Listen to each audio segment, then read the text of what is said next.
Every time I put my camera down, there's kids circling. I'm trying to photograph Norman Cook, Fatboy Slim. Eventually, I thought, I can't do this. You got to know when you're beat. I gave up. So you're photographing Fatboy Slim. Everything was coming together.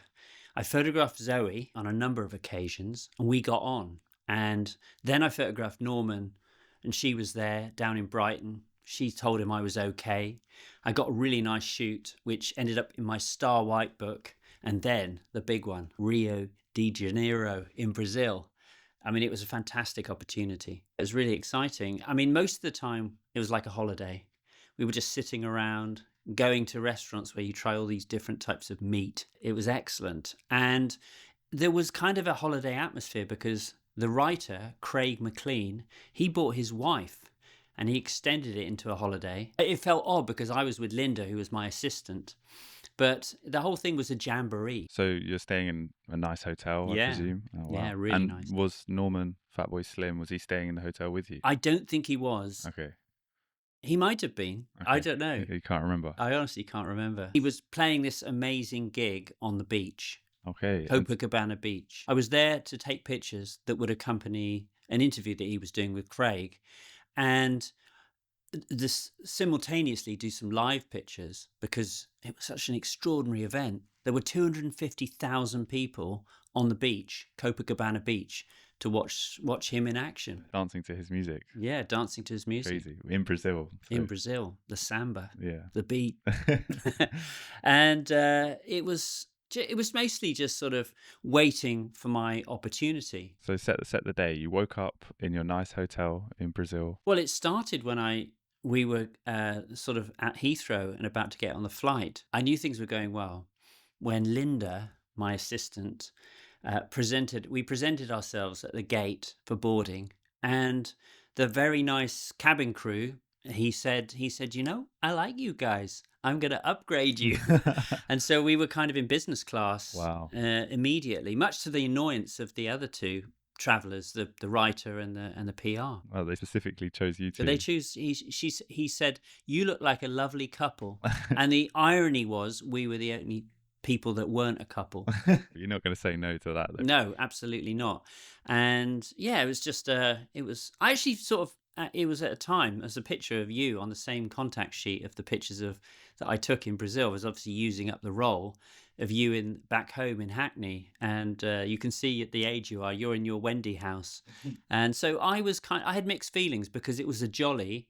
I was keen to get good pictures for my portfolio, and it was a fantastic location, great light, but it also presented problems as well, which you're about to hear. So let's get onto the photo shoot then. So you're on the beach with Norman Cook. Is this during his performance? No, this is a proper setup portrait. In public though? Yeah, in public. Oh, so that must have been difficult with all these people. Yeah, I mean, what I try and do is, alongside, you know, some beautiful light with him on his own on the beach in an environment that is objectively photogenic, I try and look for moments. I try and incorporate people. So there's pictures of, I found a load of women and who were only too happy to pose with him in a big group shot, and then other people that were kind of around there, you know, that I try and incorporated them. But it's stressful, and it's a bit like surfing a wave. You know, you don't really have any control, and you just have to go with it and look for moments. It's a bit like it has an element of reportage photography to it, and it doesn't feel controlled, and you don't necessarily feel like you're getting it, and you don't know you're getting it because you're shooting on film, because this was all shot on film. It was 2005 when I did this shoot. So I was making that transition into digital. Oh, so you're just taking pictures and then praying they're good later on. Yeah, absolutely. Every time you release the shutter, you've created a latent image on the negative, and you don't know you've got anything until you get back to the UK. So that adds to the stress for sure. Yeah, exactly. And I started to get more and more stressed.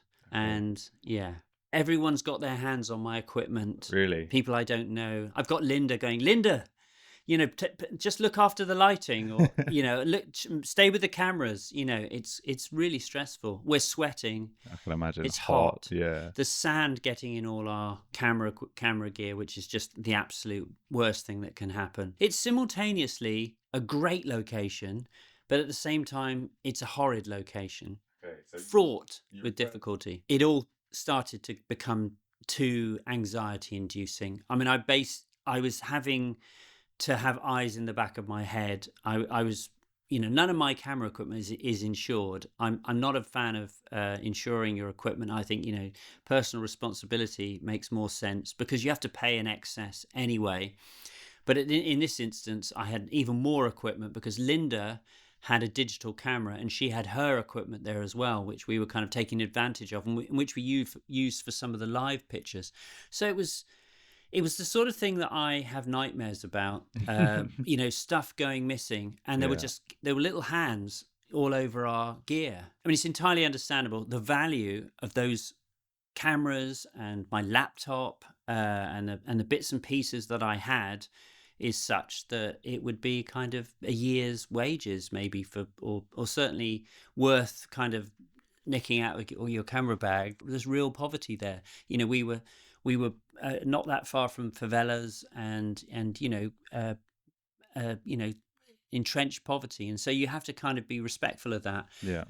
And I just started to my anxiety about having my camera equipment was affecting my ability to take the pictures. So I did get pictures on the beach, but in the end, I realized that I didn't want to use up the allocated time with Norman just getting kind of stuff that was panicky and chaotic on the beach. And so I suggested that the second half of the shoot we retire to the upmarket, five-star hotel where he was Okay. staying, which had a pool on the roof, and so I could control the environment and get something that the observer could run. And you're much happier with those pictures. Well, then actually they don't have the life Yeah, that the earlier pictures have, and because he's a good guy, he was interacting with the locals in a really kind of authentic way. So it was kind of the pictures do definitely have something about them. And in fact, I think the picture that was used was a picture I took in the street after we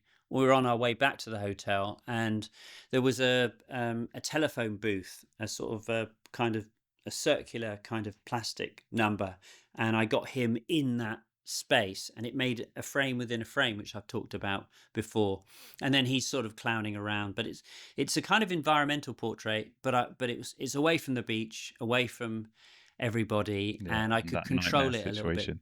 Yeah, I could control it a little bit better. Yeah. So what was Norman like as a person then? So obviously it seems like he was handling being in public quite well. I think he rolls with the punches. And on the all the occasions I've photographed him, he's a good guy. He's a really It's good to hear. I think probably he was quite overwhelmed with the fame and all that came with it. But he's fundamentally a decent person, and it shows in the photographs. And I went on to photograph him again. He came to our house in Hackney, and I did a press shoot. So he obviously liked the pictures I took in Brazil. Do you like them? Yeah, I mean, I think it's funny because I've not really done an edit, and they're not with Getty or anything, which I'm going to remedy because I can scan them for this video. We could do a print. I've actually got one of your prints of Norman on my wall. Let's do a print of one of the Brazil pictures because they've never really been seen other than in the Observer Okay. Music Monthly. Well, check it out on the website if you want one.